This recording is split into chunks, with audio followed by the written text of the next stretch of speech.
Olá, olá você, cá estamos de volta com o Bethesda Cast. Bethesda Cast é o podcast da Igreja Bethesda e é o nosso encontro para que a Igreja Bethesda chegue até você e você chegue até nós. E não só a Igreja Bethesda, mas a Igreja Bethesda sirva de canal para que pessoas inteligentes, afetuosas, elegantes, pessoas que são importantes para o tempo que vivemos, possam ter acesso ao seu coração. É muita alegria estarmos aqui hoje. Eu estou com a doutora Silvia Gerusa, mais conhecida como doutora Silvinha, e ela vai nos apresentar o nosso convidado, porque o papo hoje promete ser uma conversa para lá de boa. Então vamos lá, doutora Silvia. Oi, minha gente. Então, eu quero apresentar para vocês o pastor que, aliás, já esteve conosco, né, Ricardo? Uhum. O pastor Brian, doutor pastor Brian Kibuka. E eu vou pedir que o doutor Brian se apresente, porque é tanta coisa, ele é tanta coisa. E é bom o pessoal saber por que nós vamos conversar com ele, o que nós vamos conversar. Se apresente para a gente, doutor Brian. Olha, um bom dia para vocês. Muito obrigado pelo convite. Meu nome é Brian Kibuka, eu tenho 43 anos, sou professor de História Antiga e Medieval na Universidade Estadual de Feira de Santana, pastor batista, da Segunda Igreja Batista de Feira de Santana. A minha formação é em teologia, letras e também em história, né? Ela se alterna nesses três campos. E são os três campos que têm uma relação muito afetiva, muito forte em mim, né? Então, obviamente, essas relações não são sempre pacificadas, elas às vezes são tensas, né? Mas é um esforço que eu acho que vale a pena ser feito, de trabalhar nesse campo das humanidades. Então, agradeço pelo convite e espero contribuir com o debate, a gente ter uma boa conversa, com certeza vou crescer muito ouvindo vocês. Deixa eu te perguntar uma coisa, você sabe que a minha primeira faculdade também foi letras, né? Mas eu me especializei em inglês, literatura americana, brasileira e portuguesa. E eu tive 4 anos de latim, 2 anos de grego, mas você traduz. Qual foi a tua especialização lá em letras? Eu fiz a graduação em português grego, grego clássico. O meu era então, grego. a minha formação na UFRJ, na Universidade Federal do Rio de Janeiro, é em grego e português.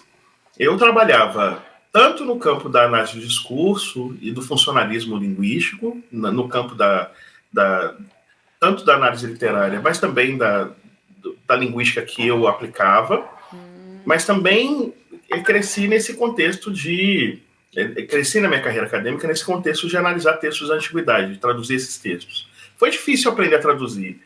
Eu nem sei se aprendi direito ainda, mas eu estou me esforçando. Foi muito difícil conseguir traduzir um texto. É um desafio muito grande quando você vai fazer direito, né? E eu depois fiz o mestrado em letras clássicas, o que me deixou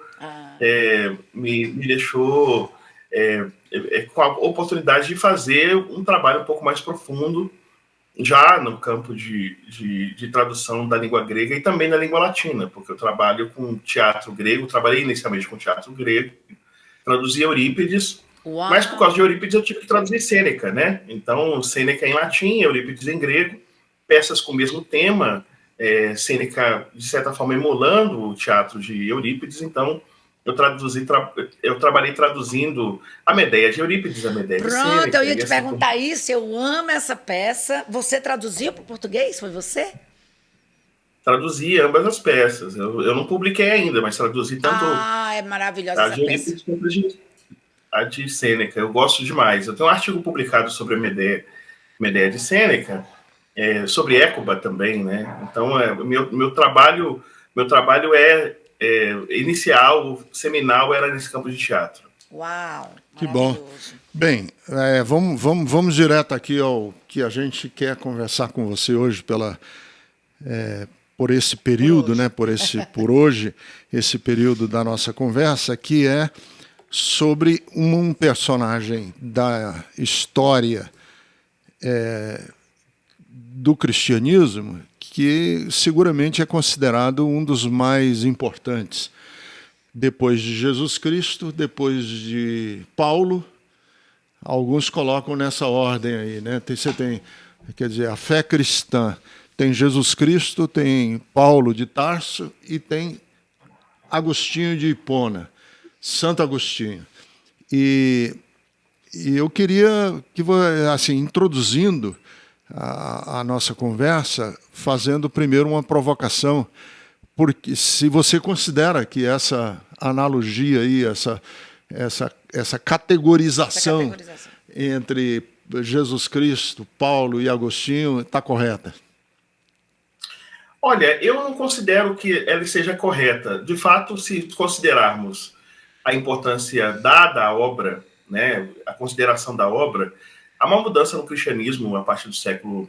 Na metade do século II já começa, mas o século III em especial, que é uma mudança de língua. O cristianismo vai se introduzindo cada vez mais nos ambientes de língua latina do Império Romano, e depois que isso acontece, você tem uma valorização dos autores que escrevem em latim.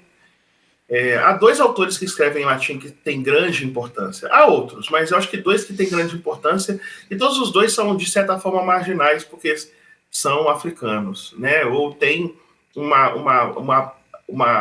um trabalho em ambientes marginais do Império Romano.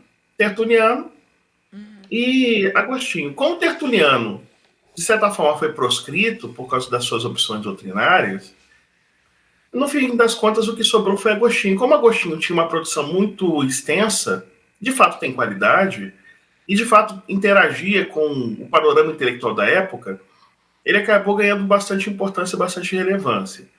Mas eu não julgo que ele seja... Ele, não obstante a importância teológica e a forma como ele foi apropriado para a teologia ocidental, que se tornou latina e passou a se apropriar de Agostinho ou de Boécio, eu acho que há autores de língua grega que têm uma compreensão talvez um pouco mais extensa e mais adaptada aos contextos do cristianismo, especialmente o cristianismo da Ásia Menor e da Palestina, até do Egito. Então, obviamente, ele foi o mais divulgado, mas não julgo que ele seja o melhor, ou que ele tenha tanta importância a ponto de entendermos que, compreendendo Agostinho, nós vamos compreender o cristianismo tão bem como a gente compreende quando lê Paulo, por exemplo. O cristianismo, a representatividade de Paulo é uma representatividade significativa. Paulo representa o cristianismo urbano, o cristianismo que se expande. Agostinho não representa o cristianismo que se expande, representa o cristianismo que se torna o cristianismo escolar, né? O cristianismo escolar daqueles indivíduos que eram versados em teologia, eles visitavam Agostinho necessariamente. Mas continua no ramo popular um cristianismo que ainda bebe na questão do rito, da questão da liturgia, que ainda tem uma ideia social significativa, tem uma ideia da mística. E Agostinho não comunica muito para esse grupo que não foi considerado historicamente, mas que perdura em longuíssima duração. Se a gente a gente pode perceber a apropriação de Agostinho lá na corte carolíngia, dos teólogos carolíngios.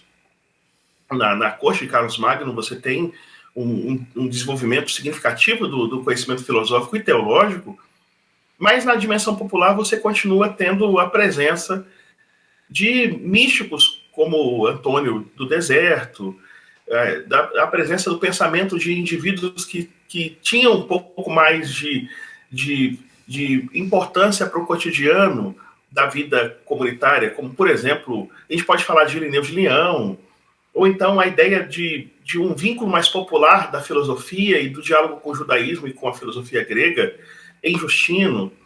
Então, Agostinho não é por ser mais famoso e mais utilizado que ele seja, talvez, o que tenha enquadrado ou tenha feito a cabeça, para usar uma expressão, das pessoas, da maioria dos cristãos. As pessoas não sabiam quem era Agostinho e não conheciam Agostinho porque Agostinho circulava em um contexto muito mais escolarizado, muito mais de formação intelectual um pouco mais mais refinada. Então deixa eu fazer... E aí parece, né? Sim. Não, sem querer lhe interromper, mas só para pegar, interrompendo, sem querer lhe interromper, mas já interrompendo, quando se fala assim, Agostinho não era um personagem muito conhecido nas camadas mais populares, nesse cristianismo mais, usando assim uma expressão atual, né, esse cristianismo mais de raiz, né? E eu acho que seria importante você, então, nos apresentar o Agostinho aqui, porque tem muita gente que não sabe quem foi o Agostinho, de onde ele veio, que cara é esse, a história da vida dele, porque ele foi, inclusive, ele inaugurou dizem, né? Você aí vai me corrigir, porque eu não sou um especialista, mas dizem que ele inaugurou uma nova escrita literária, que foi da biografia, né? Que ele inaugurou um novo gênero literário, que é o da biografia, o do eu, né? Alguns dizem até que ele é um precursor de Descartes, né? Essa percepção de que o eu, o ser, o indivíduo, a autorreferência. Então, apresenta para a gente, Agostinho, por favor, porque tem muita gente que não sabe nada dele. Então, primeiro, assim, quando a gente fala de Agostinho, a gente está falando de um autor africano. É sempre bom dizer isso, né? Ele é da África. Uhum. Isso foi sonegado durante muito tempo, né? E até tem que apresentar isso para alguns acadêmicos que conhecem Agostinho, mas consideram ele um romano, né? Ele não era romano nem da Península Itálica. A sua identidade é africana. A região que Agostinho nasceu, ele nasceu em Tagaste e estudou em Cartago e atuou em Hippo-Régios, né? Hippo-Régios era uma cidade... Hippo-Régios tem um sobrenome, Hippo-Régios, porque tem uma outra cidade que tem o nome Hippo, tá? São duas cidades com o nome Hippo. Hippo-Régios é uma dessas cidades. Portanto, ele transitou na África nesse contexto do antigo Império de Cartago, tá? O antigo Império de Cartago, que foi derrotado pelos romanos na época da República, era uma colônia, ou era um ambiente de colonização fenícia, mas com grande miscigenação, porque era um local de confluência, tanto de migração do norte para o sul, atravessando o Mediterrâneo, quanto de migração do Oriente para o Ocidente, aqueles que vinham da Fenícia. A migração em Hippo-Régios, ela começou no século XIV a.C., 1400 a.C., Então, ele é desse contexto que é um contexto cosmopolita, no sentido de que na cidade de Cartago você tem tanto aquilo que é da identidade cartaginesa mais tradicional... Cartago, só para o pessoal se orientar, fica onde hoje? Hoje, se a gente quando a gente fala do norte da África, a gente tem que pensar nos países, né? Eu vou te dizer os lugares que ele transitou e os nomes desses locais hoje, tá? Tá, isso. Então, começando por Tagaste, que é onde ele nasceu, né? Uhum. Tagaste hoje fica num lugar chamado Sul-Caras. Sul-Caras é a Argélia, tá? Ele nasceu em 354, dia 13 de novembro. Depois, ele foi para Hippo-Régios, né? Hippo-Régios hoje é Annaba, que é capital de uma província da Argélia que se chama Annaba. A província se chama Annaba e Hippo-Régios hoje se chama também Annaba. Esse local, que é Hippo-Régios, onde ele atuou, era um local importante para os romanos, porque era um local de intelectualidade muito, muito significativa. Vou dar um exemplo.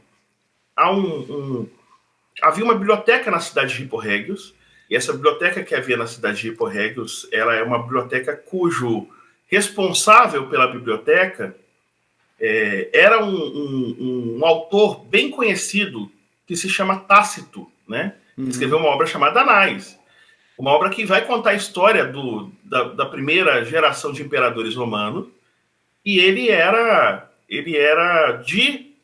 atuou em Hippo-Régios. Portanto, a sede do episcopado de Agostinho, que também ficava na Argélia, também ficava na África, era, na verdade, também um centro administrativo romano muito interessante, muito importante, por causa da sua produção. Ficava à beira-mar, então tinha produção significativa, por exemplo, de garum, que era um um caldo de peixe muito apreciado, também por ser um lugar de comércio importante, porque ficava na rota comercial para a Península Ibérica, por exemplo, portanto, para os locais mais distantes do Império, também porque era um local que era a porta de entrada para o domínio romano para o interior da África, ou o controle das regiões interioranas.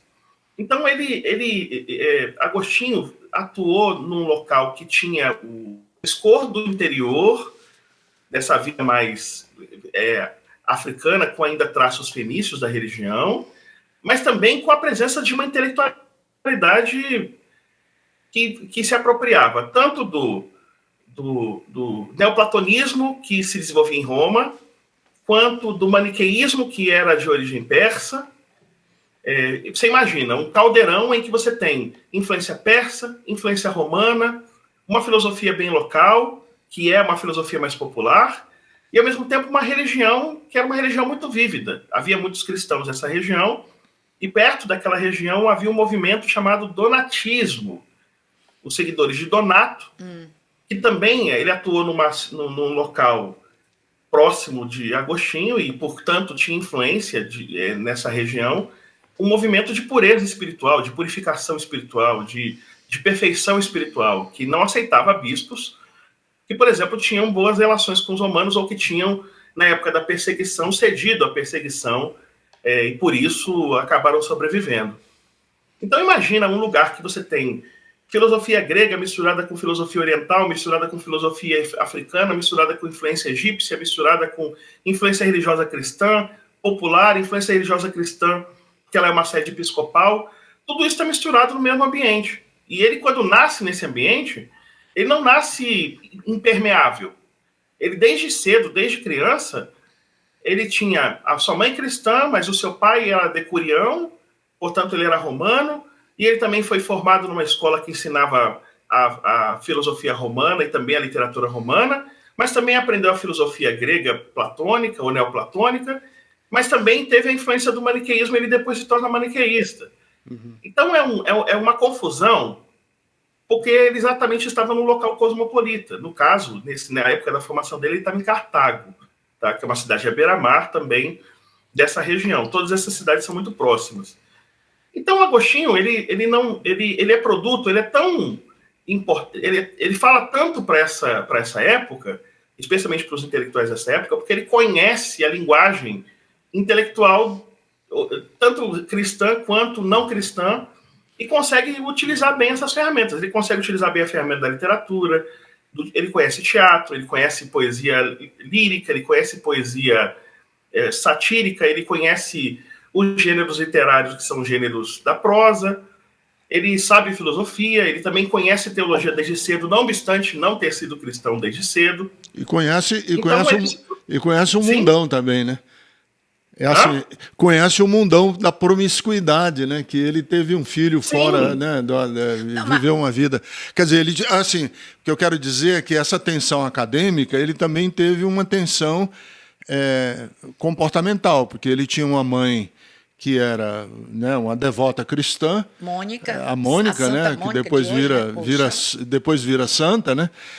Tem a mãe, tem o pai, quer dizer, ele conhece esse moralismo cristão, mas assim, ele tem uma relação fora, assim, promíscua, assim, ninguém sabe ao certo. Desculpa, o pastor Brian deve saber mais do que eu, mas é que eu estudei um pouquinho. Mas que ninguém conhece a história. Uma concubina. Não era promiscuidade, ele tinha uma concubina que morava com ele, que aí teve o filho, que agora eu esqueci o nome. Deodato, né? Isso. Pronto, exatamente. Aí eu vou deixar o pastor Brian contar. Estou informado. O pai dele é Patrício, só para a gente colocar esses personagens. Né? O Patrício, a mãe. Não, o que eu quero dizer é que ele conhecia os dois mundos, né? Assim, ele conhecia. E foi um grande crítico da intelectualidade cristã da época, que ele achava que o cristianismo era uma bobeira, né? Antes dele se converter, né? Mas a gente tem que entender que faz parte da identidade cultural de um romano, ou de alguém que se insere nesse mundo romano tão diverso. Não existe uma fronteira entre o exercício intelectual e as práticas do cotidiano, porque nesses espaços de convivência, parte por exemplo, da aquisição do conhecimento cultural de poesia envolve também a prática daquilo que se recita na poesia. Então, se alguém está recitando lá Catulo ou recitando Virgílio e vai recitar o poema, esse poema ele é agregado à performance, e a performance às vezes é erótica.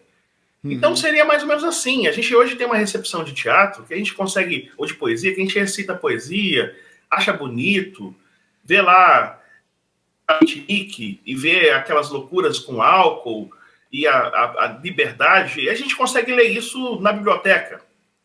Mas nessa época não era assim. Nessa época não existe fronteira entre o fazer literário e aquela prática de vida. Então o indivíduo não vai falar das peças de teatro sem ir ao teatro. Ele não vai falar sobre a recitação em banquete de poesia que é para fazer em banquete e não vai praticar aquilo que se diz da fruição do vinho ou da prática sexual.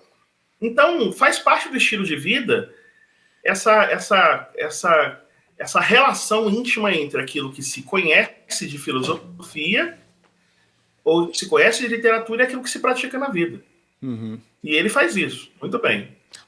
Ele pratica isso desde muito cedo, desde muito novo. Pastor, eu não sei se vocês... Se eu puder até dizer outra coisa, agora falando um pouco sobre a concubina, né? Perceba, a gente não sabe nem o nome dela. O que mostra que é um mundo de homossocialidade. O que significa o mundo de homossocialidade? É um mundo em que homens... Eles não apenas ocupam posições, mas eles também relegam a mulher a um lugar subalterno. Exato. E esse lugar subalterno tem uma hierarquia nesse lugar subalterno. E nessa hierarquia dos lugares subalternos, a concubina é aquela que não tem uma condição social para ser esposa de alguém que teve a formação que Agostinho teve, mas por quem Agostinho nutre afeto e, de certa forma, explora. Então, ele explorou essa mulher, conviveu com ela sexualmente, conviveu com ela maritalmente, e num dado momento, quando ele se torna cristão, ele resolve romper vínculos.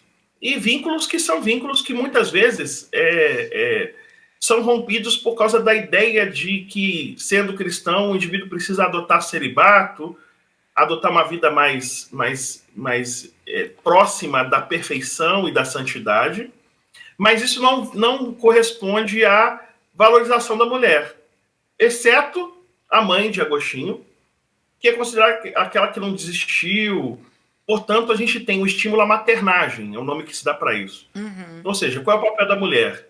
Apanhar, sofrer, ser ignorada, mas como mãe ficar ali presente, tentando fazer com que o filho tenha uma vida melhor e ajudando o filho a superar suas dificuldades.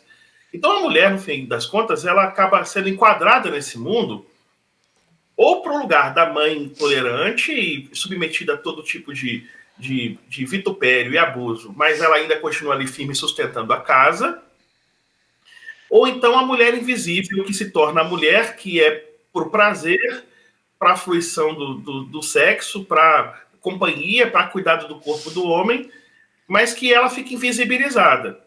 Agostinho não falou contra isso, viu, gente? Agostinho, depois que ele se converte, nem depois que ele se converte, ele muda esse tipo de pensamento em relação à mulher. Ele não faz um discurso dignificante da mulher. Não, então, pelo contrário, né? Pelo contrário, né? Pelo contrário. Agostinho, na área de sexualidade, ele até questiona Deus. Né? Ele diz assim, será que não existiria outra maneira de multiplicarmos a não ser pela relação sexual?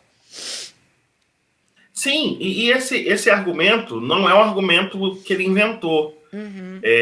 Há uma peça de Eurípides chamada Hipólito, que é uma peça bem conhecida, inclusive conhecida de Agostinho, que Hipólito, quando é confrontado pela sua madrasta, que deseja fazer sexo com ele, que deseja ter um caso com ele diz que odeia as mulheres e que ele quer ficar com os amigos e que, se ele pudesse, que seria bom que os deuses inventassem outra forma dos filhos virem ao mundo. Exato. Isso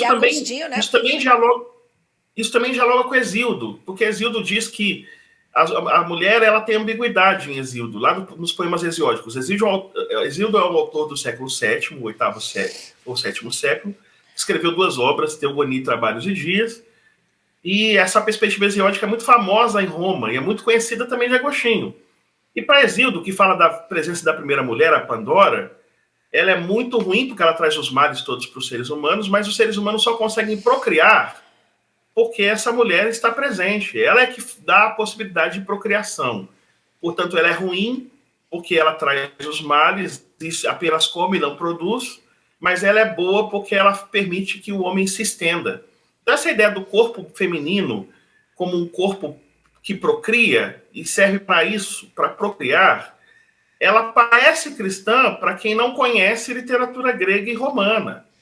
Mas ela é talvez das coisas mais pagãs, para usar o sentido negativo da palavra pagã, então vou colocar entre parênteses, entre aspas, aliás, uma das coisas mais próprias do mundo greco-romano, que entrou no cristianismo, Isso. E entrou no cristianismo de forma tal que quando a mulher se torna digna no ambiente cristão agostiniano, no contexto agostiniano, é quando ela nega a sua sexualidade, nega a sua identidade e vive vida monástica, vida recolhida.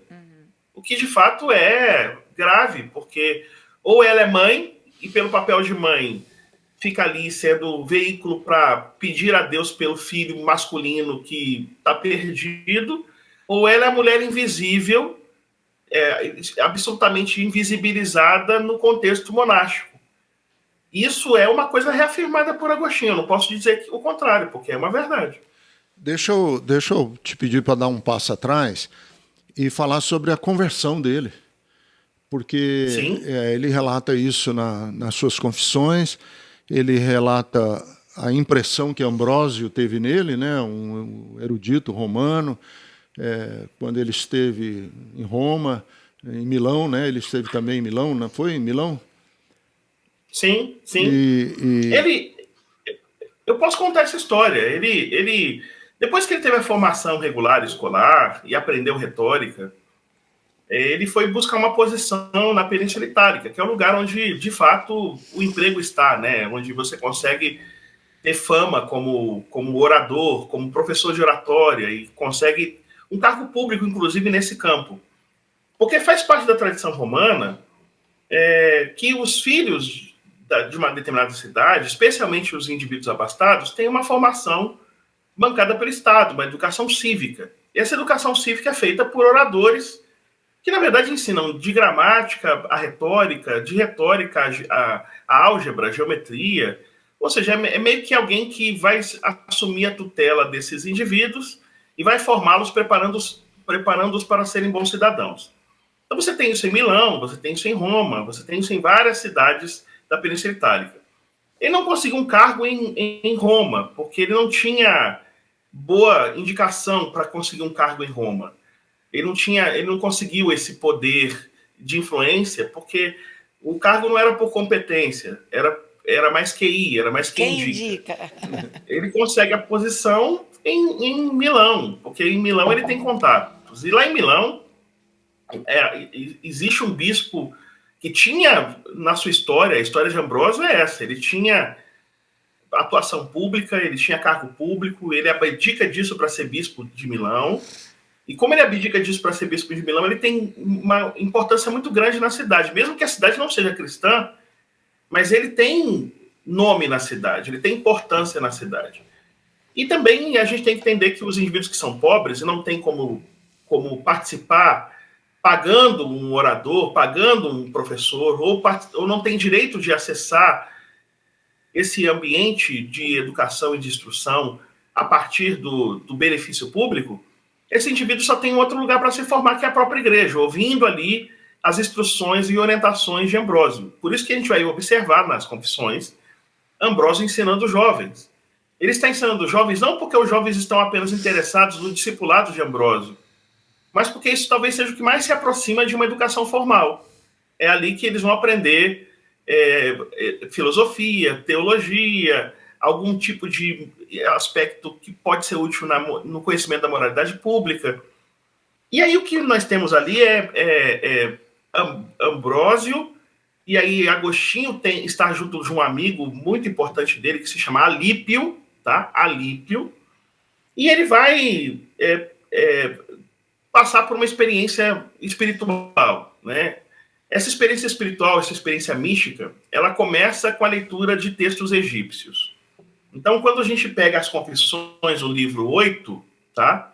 Especialmente o livro 8, nós vamos observar Agostinho passando por um processo em que ele está descobrindo a literatura cristã, depois que ele entrou em crise com o maniqueísmo, entrou em crise também com o neoplatonismo. Então, ele foi por exclusão. Ele foi tentando alguns caminhos e não conseguiu avançar nesses caminhos filosóficos, e sempre tinha dúvidas e questões abertas. E aí ele começou primeiro ele teve contato com autores que eram autores egípcios, e ficou sabendo de como eles viviam a fé de forma recolhida. Depois ele teve conhecimento da conversão de Vitorino, e esse episódio teve grande impacto sobre ele. Ele ficou muito feliz pela conversão de Vitorino. Está no livro 8. Depois ele vai falar das vontades, né, desse conflito de vontades que está dentro dele, da sua indecisão, e passa por uma batalha espiritual muito grande. Até que ele vai se opor aos maniqueus de forma mais intensa. E aí, no livro 8, a gente separa cada livro por capítulos, né? Uhum. Então, no capítulo 12 do livro 8, ele vai mostrar como é que ele descobriu o chamado divino. E esse chamado divino tem 3 aspectos que eu posso destacar. Primeiro foi a compreensão da Escritura. Ele primeiro ele já tinha ouvido Ambrósio e ganhou uma compreensão da Escritura cada vez mais próxima de uma necessária conversão. Depois ele teve uma prática de oração e consagração a Deus. Esse é o segundo aspecto. A oração e consagração a Deus o ajudou a estar num estado tal em que ele percebeu, num texto que ficou marcado para ele de Romanos, que Deus estava chamando para segui-lo. E aí ele entendeu, a partir dessa experiência mística com a Bíblia, da experiência do conhecimento da Bíblia e da prática de oração com esse amigo chamado Alípio, ele descobriu-se cristão. Só que aí ele está cheio de vínculo, né? Porque ele é cristão, mas ele ainda está trabalhando lá em Milão, e ele depende disso para sobreviver. Então, o livro 9, a gente vai ser apresentado para ele largando o cargo que ele tinha lá em Milão, a cátedra de retórica que ele assumia. Depois ele vai começar a meditar sobre os Salmos, e isso vai ganhar grande importância depois da tradição reformada. Os reformados gostam muito dessa coisa de comentar e de falar de Salmos como base espiritual, porque Calvino e Lutero tinha muita influência agostiniana, tá? Essa coisa dos Salmos como parte do caminho da construção da devoção. E aí, por fim, ele vai chegar e vai começar a praticar canto litúrgico, se inserindo assim no ritual. E aí, quando acontece a morte da sua mãe, a mãe dele morre em Ostia. Ostia é o porto de onde saem de Roma, né? O porto que chega produtos de Roma, pessoas de Roma e saem de Roma, é o porto de Ostia. E aí a sua mãe vai morrer, e isso vai fortalecer nele ainda mais a necessidade de abraçar esse caminho cristão que sua mãe incentivou ele a viver. Mas eu quero fazer um parênteses aqui. Num dado momento das confissões, nós somos apresentados a informação, dada pelo próprio Agostinho, de que sua mãe não queria que ele se convertesse. Não queria. Por quê? Porque se ele se convertesse, ele não poderia ter um cargo, ele não poderia fazer a sua carreira, ele não poderia conseguir um bom casamento. Então, e ele também pecaria depois do seu batismo, e se ele pecasse depois do seu batismo, ele não conseguiria perdão. Olha. Então, aí ela deseja que ele não se converta ainda e que ele continue a sua carreira por causa do investimento alto que eles fizeram na vida dele. Então, essa ideia de Mônica como uma mulher que só queria a conversão do filho a qualquer preço, que nada. É para quem não leu as Confissões, né? Quem não leu as Confissões pensa isso. Pastor, eu queria te perguntar qual a decepção dele até mesmo com o neoplatonismo e com o maniqueísmo. Para explicar Ótimo, essa pergunta é ótima. Essa sua pergunta é maravilhosa. Obrigado por fazê-la. Ele tinha dúvidas da doutrina maniqueísta, e ele tinha dúvidas graves da doutrina maniqueísta, porque ele percebia que tinha algumas inconsistências teóricas do maniqueísmo. Ele não descreve que inconsistências são essas. Ele depois até vai dizer que a questão os maniqueístas tinham uma restrição com alimentos, e eles imaginavam que determinados alimentos faziam mal para a alma, outros faziam bem, e ele entendia que isso era meio que forçação de barra, mas ele compreendia que ele seria apresentado a uma explicação adequada quando viesse o mestre maniqueu na sua cidade. Ele estava em Cartago na época, e prometeram que o mestre maniqueu ia aparecer em Cartago, e ele ficou esperando esse mestre aparecer para tirar todas as suas dúvidas. E aí o que vai acontecer, né? Eu tô aqui com minha tradução das Confissões, né? São 2 volumes, tá? Eu tô com esse volume aqui, eu vou fazer a leitura para você. Então ele vai começar especialmente porque o maniqueísmo tem um aspecto meio que místico a partir de referências meio que tradicionais. E aí o que vai acontecer é que lá no livro 5, tá? Quando ele vai falar de um bispo maniqueu que chega na cidade, eu vou ler para você perceber. Eu, inclusive, gostei muito do texto latino, que Agostinho tem um texto muito refinado, né? Ele vai falar assim, ó: aos olhos de meu Deus, contarei a história de meu 29º ano. Então ele tinha 29 anos. Um certo bispo maniqueu de nome Fausto acabara de chegar em Cartago. Ao que ele fala, ele era uma grande armadilha do diabo. Seu discurso suave e vitorioso atraiu a muitos e prendeu.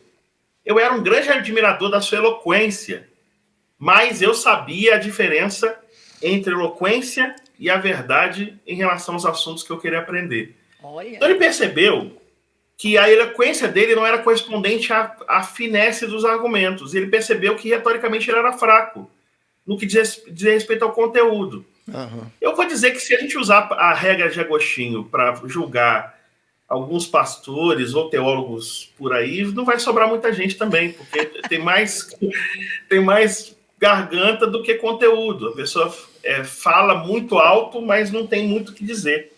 Basicamente, o que ele vai falar é sobre dados, que são dados... Eu vou indicar aqui, eu vou ler para você, que é dados relacionados à verdade e à ciência humana em confronto com as práticas espirituais maniqueias, ou maniqueístas. E aí ele vai pegar, por exemplo, a astrologia, tá? E ele vai pegar, por exemplo, a astrologia e vai mostrar como a astrologia ela é referenciada a partir do nada, é uma referência aleatória. Em relação ao neoplatonismo, tá? Ele vai se tornar neoplatônico depois, e ele vai discutir no finalzinho lá do livro 6, né? Quando ele vai começar a falar sobre Igreja Católica e tudo mais, ele vai falar um pouco de neoplatonismo, tá? Mas, basicamente, ele vai falar de dualidade do mal no livro 7, e lá, quando ele fala de dualismo, ele vai começar a discutir mais especificamente o neoplatonismo, que o neoplatonismo ele é dualista. E ele vai dizer que esse dualismo é um dualismo que simplifica demais a realidade múltipla de Deus, ou múltipla das realidades materiais. E aqui eu quero dar um exemplo de uma outra obra dele. Quando ele escreve a Trindade, e ele vai colocar o que caracteriza o corpo humano, a alma humana, a mentalidade humana, o próprio ser divino, ele vai colocar isso em tríades. E por que tríades? Porque memória, vontade e intelecto constituem nossa intelecção. Porque Pai, Filho e Espírito constituem o ser de Deus. Por que tríades? Porque ele quer fugir do aspecto dualista, que é típico do neoplatonismo. Então ele discorda do neoplatonismo como uma simplificação da realidade. Ele vai mostrar que essa realidade simplificada ela não se manifesta como dualidade, mas como pluralidade, e a pluralidade para Agostinho é falar de 3 partes de cada coisa: corpo, alma e espírito, memória, vontade e intelecto, e assim ele vai construindo tríades para mostrar. É mais do que 2. O Kibuka, Brian Kibuka, muita gente me chama só de Gondim, e aí eu... Opa! Então, assim, não me chama de Ricardo, me chama só de Gondim. Por isso eu estou fazendo assim o mesmo, tô cometendo o mesmo pecado, chamando você pelo sobrenome. Mas a pergunta que eu faço é o seguinte: quais desses elementos que me parece que Santo Agostinho, por mais que ele tenha sido crítico, e ele foi um crítico tanto do neoplatonismo, do maniqueísmo e do donatismo, por mais que ele tenha sido crítico, ele ao longo de sua carreira, ele não conseguiu se desgrudar completamente de algumas dessas ideias, né? Por exemplo, essa coisa de pecado como essência, que ele tem essa coisa, né, do pecado como essência, do pecado como... eu já li até um texto dele que ele atribui a força do batismo para tirar essa essência de pecado que está nas pessoas. Quer dizer, essa dualidade, corpo e espírito, corpo é mal, espírito é bom, que vem dessas tradições que ele estava relutando, mas que estão dentro dele também. Ou eu estou viajando aqui? Você está corretíssimo. E eu vou tentar dar um diagnóstico, tá?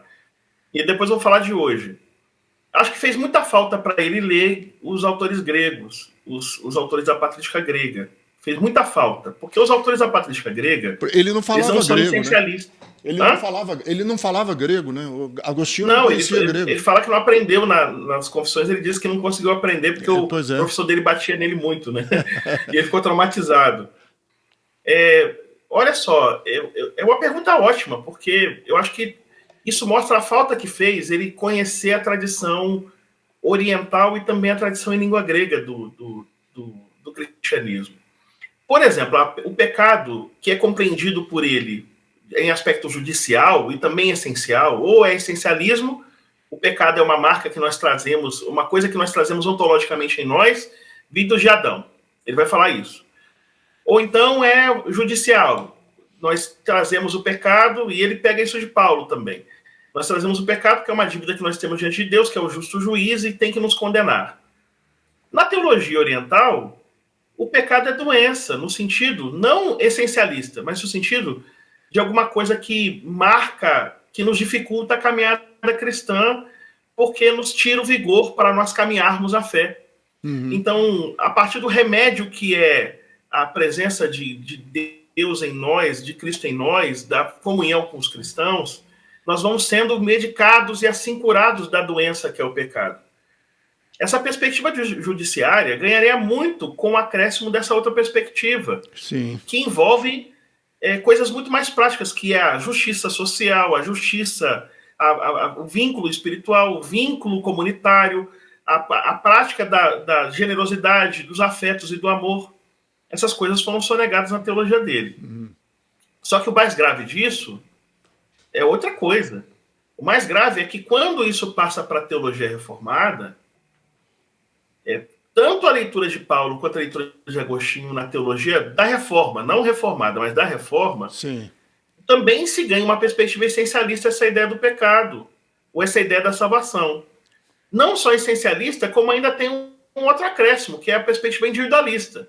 Já é essencialista, mas ainda tem em Agostinho essa coisa coletivista. Você falou muito bem, que ele entendia o batismo como um elemento redentor, mas ele também entendia a igreja como mãe dos fiéis. Você tinha que ter essa dimensão coletiva, você tinha que viver em comunidade, para Agostinho. Essa ideia de que a igreja católica, fora da igreja católica não há salvação, vem desde lá, né? Vem, ele fala isso nas confissões. Ele fala da importância de estar na igreja e como a igreja é barca da salvação. Isso ele não negocia, mas nesse aspecto eu não acho ruim, porque não tem esse peso doutrinário que tem hoje da ideia da igreja como mãe dos fiéis, e você só precisa estar com seu corpo lá e participar dos sacramentos, que pela gratia infusa, né, que é uma doutrina medieval, pela graça infundida em nós, a partir do contato com o sacramento, a gente é perdoado. Isso não tem Agostinho, tá? Então, quando ele falava da igreja católica, ele está dizendo da comunhão, de conviver nessa comunidade dos que são atingidos pela graça de Deus e salvos pela graça. Alguém já me falou que isso tem uma influência muito grande já da constantinização da fé, né? Sim, quer dizer, essa ideia sim. de que a instituição católica é parte de um processo salvífico e que interessa ao Estado, né? Porque como as pessoas vão se convertendo por decreto, e não tem mais a experiência, não tem mais a caminhada, não tem mais o fenômeno da conversão e da transformação, o que passa a ver é o seguinte: eu vou comparecer na igreja e eu vou estar salvo porque eu estou lá. Não interessa se eu continuo praticando os cultos que eu praticava ou se eu tenho a mentalidade dos cultos que eu praticava nesse outro contexto. Mas o mais grave, em minha opinião, é que essa perspectiva essencialista de pecado e de salvação migrou para a gente hoje. E o que ela interfere em nós hoje? Ela interfere assim, ó. A salvação é uma coisa que é como se fosse uma substância que passa para nós a partir da fé. Então você tem fé e esse conhecimento faz com que, de alguma maneira, que não ela é visível pelos efeitos, mas que é ontológica, nós nos transformamos em corpo salvo. E a partir desse momento também a gente vai largar todas as outras coisas. Vai largar o cigarro, vai largar a bebida. Quem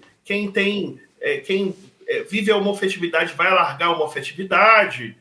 Ou seja, a premissa é uma transformação ontológica da nossa constituição quando nós somos salvos. Isso está na mentalidade pentecostal, está na mentalidade reformada, isso é ser evangélico. Ser evangélico hoje é isso. É lutar para que as pessoas possam ser transformadas ontologicamente.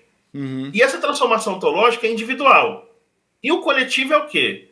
O coletivo é o lugar onde nós vamos promover essa transformação individual. Então a gente se reúne para evangelizar o mundo.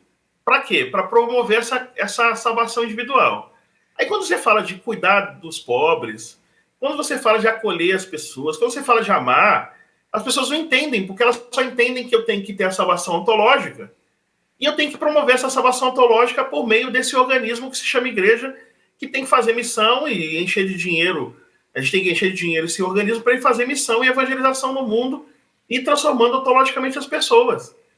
Mas quando você vai para a Bíblia, mesmo Paulo, e você vai procurar esse tipo de conformação ontológica, de transformação ontológica, de conformação da salvação atrelada a essa transformação que é mística, interior, e que toda a igreja funciona só para promover isso, aí você vai ter uma dificuldade muito grande. Você vai ter que mutilar metade das cartas paulinas, vai ter que mutilar o evangelho quase todo. Aí as pessoas não conseguem explicar por que, por exemplo, Jesus, quando chegava nos povoados, em vez de falar assim, aceite a mim para você ser salvo e poder ter a garantia de ir para o céu. É difícil encontrar isso nos evangelhos. Difícil não tem. Perguntando, não é difícil não tem. Aí o cara fala assim, que eu volte a ver. Aí ele volta a ver e fala assim, Jesus fala assim, tua fé te salvou. A fé ali não é a transformação ontológica, a fé ali é a transformação da condição do indivíduo, que envolve tanto a ideia de que Deus se reconciliou com ele porque ele estava doente, porque ele era pecador. Então a ideia é, Deus não está mais de costas viradas para você porque você agora enxerga. Mas e quem recebeu oração e não foi curado? Quando entra na comunidade cristã, os olhos dessa pessoa são os olhos dos membros da comunidade. Porque ele não precisa ouvir nem ver, porque ele saberá que terá gente cuidando dele. Então também tem um elemento ali de que os braços, olhos, ouvidos dos sem membros, dos coxos que não tem, ou dos paralíticos, as pernas do paralítico, os olhos dos cegos, é a comunidade que acolhe e que ama. É ela que diz assim, você agora tem olhos porque os seus olhos serão os nossos olhos e nós vamos cuidar de você.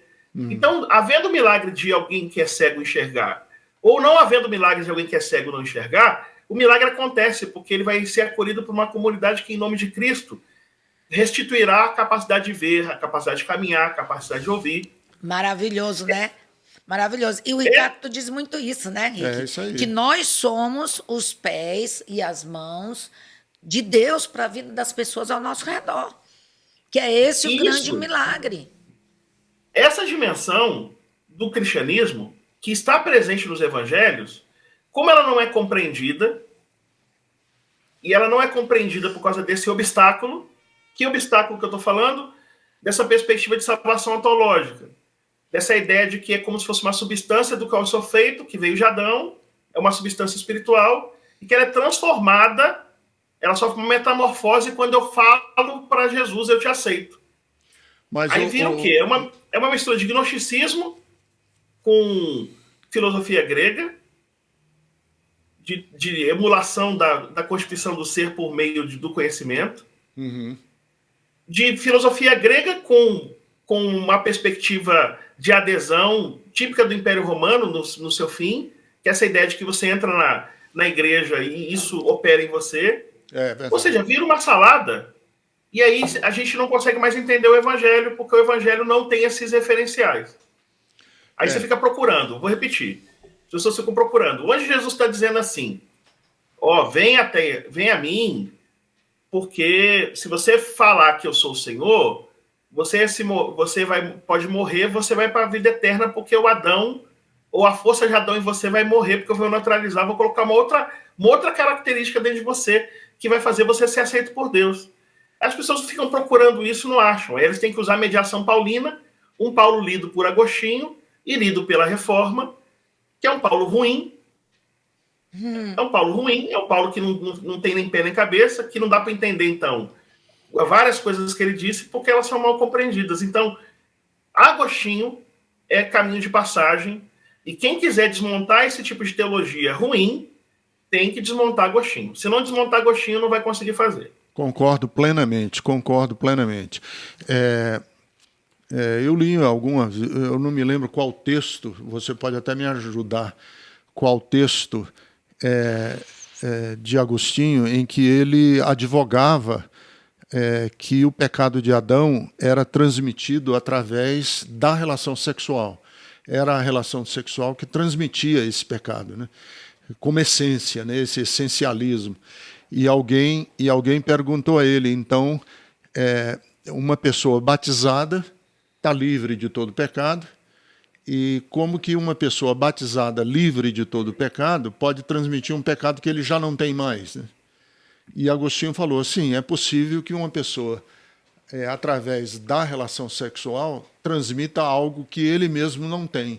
Quer dizer, era tão profundo isso, que ele tinha dificuldade de se desvincular dessa ideia ontológica do pecado.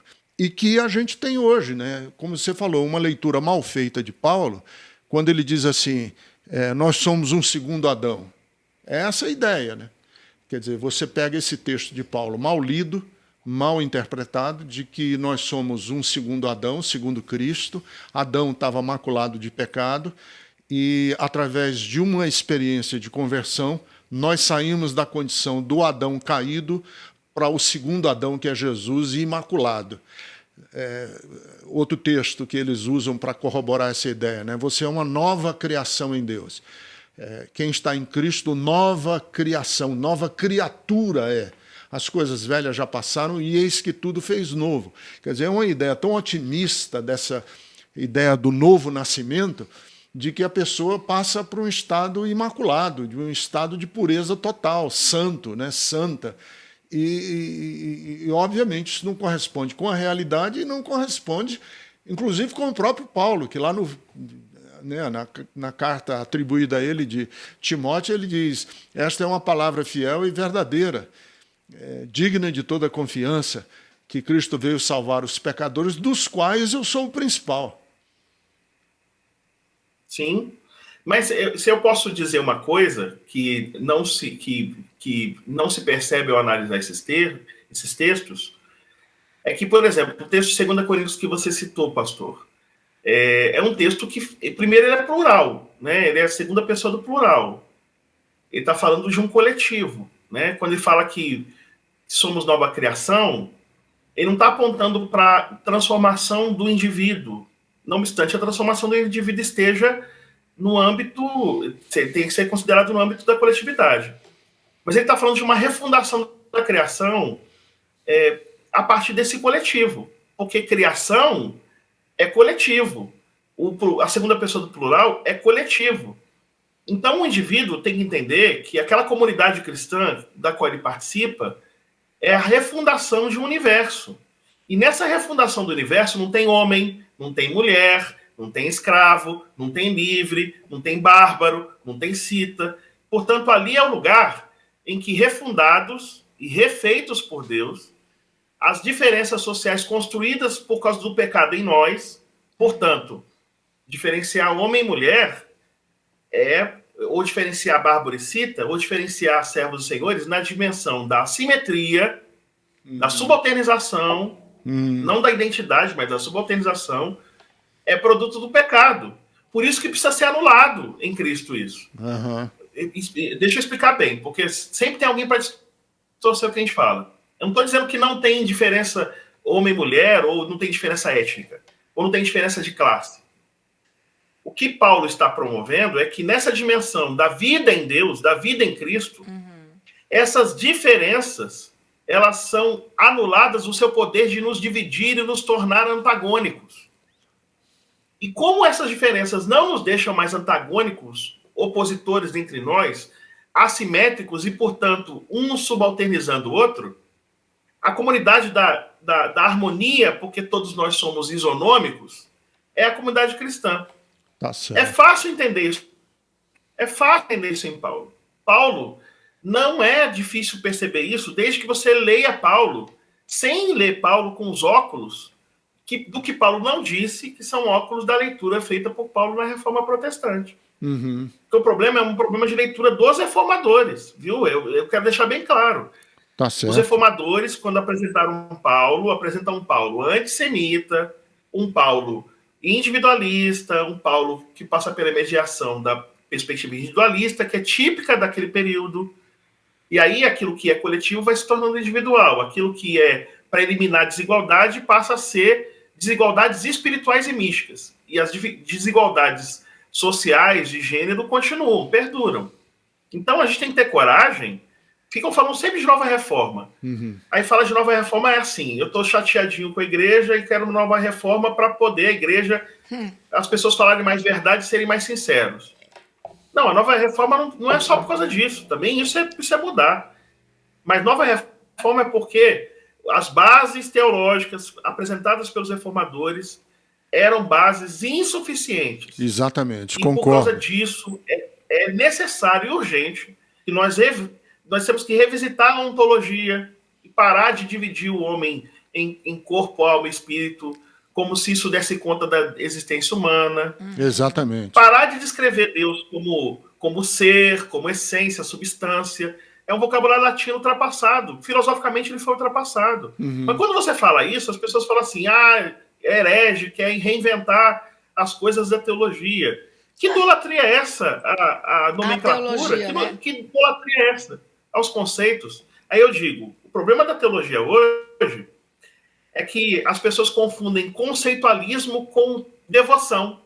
Elas acham que o conceitualismo, o conjunto de frases que ela consegue repetir igual papagaio de pirata, correspondem a falar de Deus de forma que honra a Deus. Exatamente. Então você pode falar o que for, desde que você repita a Bíblia é regra de fé e prática. Aí você pergunta, mas vamos problematizar a regra? Vamos problematizar a fé? Vamos problematizar a prática? Aí eles excluem da igreja. Se você problematizar. Aí você pega o termo regra. O termo regra, ele vai ser compreendido como?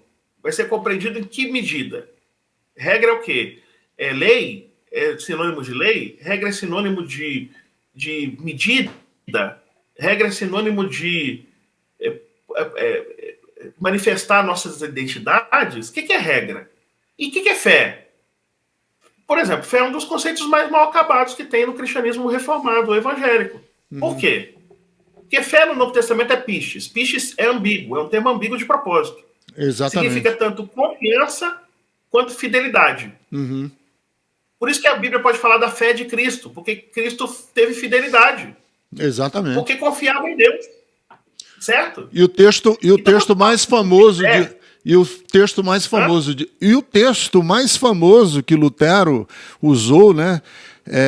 O justo será justificado pela fé. Você pode colocar ali, o justo será justificado pela sua fidelidade, sem alterar nada. Porque não é uma coisa ou outra. Os termos são ambíguos, porque eles são advindos de uma mentalidade hebraica. E a mentalidade hebraica, como dizia Walter Brueggemann, ela não é... Ela tem retóricas em conflito. Ela permite que você diga as coisas, uma coisa e a coisa que aparentemente é contrária da outra, mas é paradoxal. É exatamente para nessa tensão se manifestar a pluralidade do poder divino, da vontade divina, e das possibilidades de viver em harmonia. Então, se a gente não perceber... Aí, vamos lá. Aí, os filhos da modernidade cartesianos entendem que se é, se não é, não é. Que funda um mundo binário. Um mundo que, ou se é verdade, é verdade. Se é mentira, é mentira. Eu sou assim, né, Rico? O Ricardo disse que eu sou 8 ou 80. Então, não é isso, então é aquilo. Ele, não, pelo amor de Deus. Mas eu não acho que é desse jeito. Eu acho que... Porque o que eles fazem é assim. Se eu falar que Deus é amor, eu não posso falar que Deus é ódio. Uhum. Mas aí, quando eles têm vontade de odiar e querem mostrar que Deus os odeia, dizendo que Deus odeia o pecado e o pecador também, tem essas manias de teólogo hoje em dia. Aí ele dá uma explicação que vai para o campo do quê? Não, são as duas coisas, mas é mistério. Deuteronômio 29 e 29. Cara, não é mais fácil revisitar esses temas e parar de colocar Deus na caixinha cartesiana? Oh, meu Deus. Aí todo mundo que vem ensinar que essa caixinha cartesiana não funciona, quem é esse todo mundo? O subjetivismo kantiano, a lógica hegeliana, o existencialismo heideggeriano, a nova hermenêutica, ou então o pós-estruturalismo. Eles rechaçam tudo, dizendo que é tudo, nada presta. Uhum. Aí o que presta? O que presta é aquilo que dá certeza. O que dá certeza? O newtonianismo teológico. Exatamente. Em que se é, se não é, não é, e as coisas ficam com fronteiras bem definidas. A gente está no mundo quântico, a gente já está no mundo relatividade, a gente já está no mundo que já consegue perceber que as coisas podem ser e não ser ao mesmo tempo. A gente consegue conceber essas possibilidades e eles ainda estão presos no mundo. Engrenado. Que funciona como uma mônada. São filhos de Leibniz. Então eu digo para ti, enquanto essa teologia for desse jeito, não tem diálogo possível entre mundo e religião, não. Concordo. Porque a religião, ela vai sempre tentar eliminar a diversidade. Pode olhar os resultados. Ela elimina a diversidade, ela elimina desenvolvimento científico. Então você vai encontrar negacionista evangélico, que vai dizer que vacina não serve. Eles são afeitos à radicalidade política, porque a radicalidade política determina, o líder determina. O que funciona é tal remédio. E todo mundo vai acreditar mesmo que não funcione. Perceba como a gente está percebendo o mundo, que a gente diz que está polarizado. Né? A palavra de ordem, né? De ordem. Eu não acho que é bem polarização. Eu acho que tem muita gente querendo um mundo que já não existe e querendo que esse mundo retorne. Uhum. E esse mundo que tem que retornar é um mundo em que eles só se sentem confortáveis nesse mundo, mutilado da diversidade, mutilado das possibilidades de pensar, mutilado do desenvolvimento científico-teológico, científico-histórico, científico de qualquer campo. E nesse mundo, eles têm que pegar um agostinho, como esse aqui, e tem que transformar esse agostinho em um santo, que o que ele diz não pode ser questionado. E aí o agostinho dos presbiterianos é Calvino, o agostinho dos olavistas é o Olavo de Carvalho. Ou seja, vão escolhendo referências que são referências de tabus. Exatamente. E se você ultrapassar aquele tabu, você é um desgraçado, você tem que morrer, sua existência não tem sentido. E aí aquelas pessoas que entenderam o evangelho, o que entendeu o evangelho? Entender Jesus, quando vai perguntar para ele as coisas, aí ele responde com outra pergunta. Meu amigo... Por quê? Que é um método... Deixa ele terminar.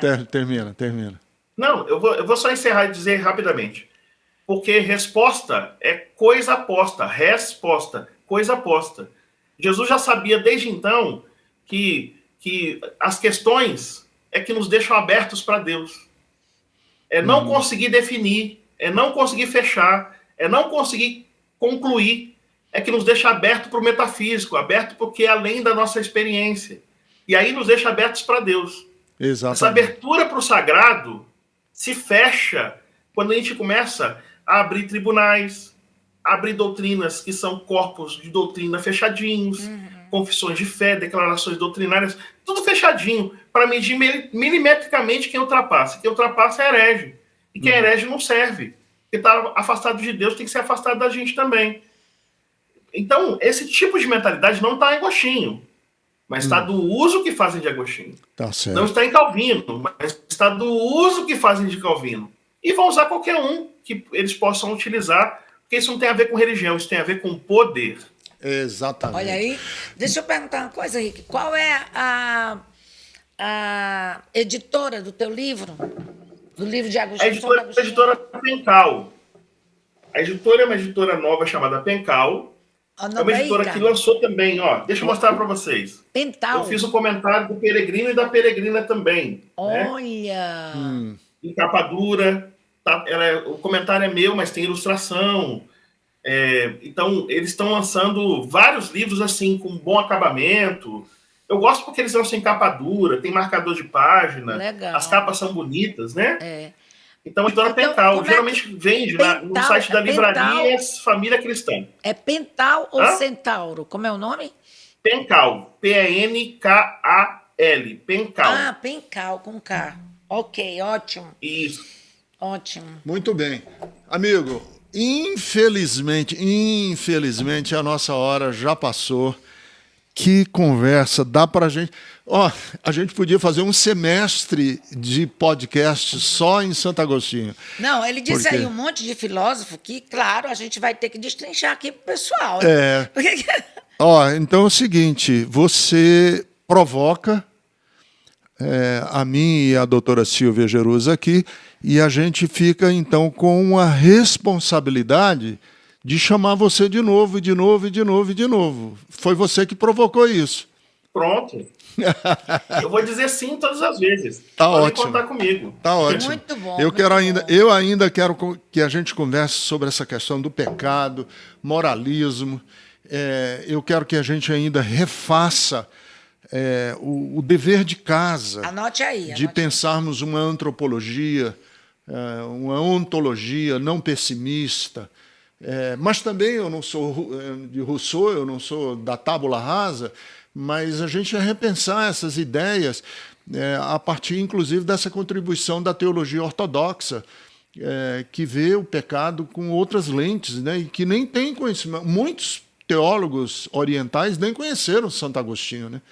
E fizeram uma outra caminhada, e isso, para mim, é da maior importância, porque vai mexer com a teologia sacrificial, vai mexer com Santo Anselmo já na Idade Média, vai mexer com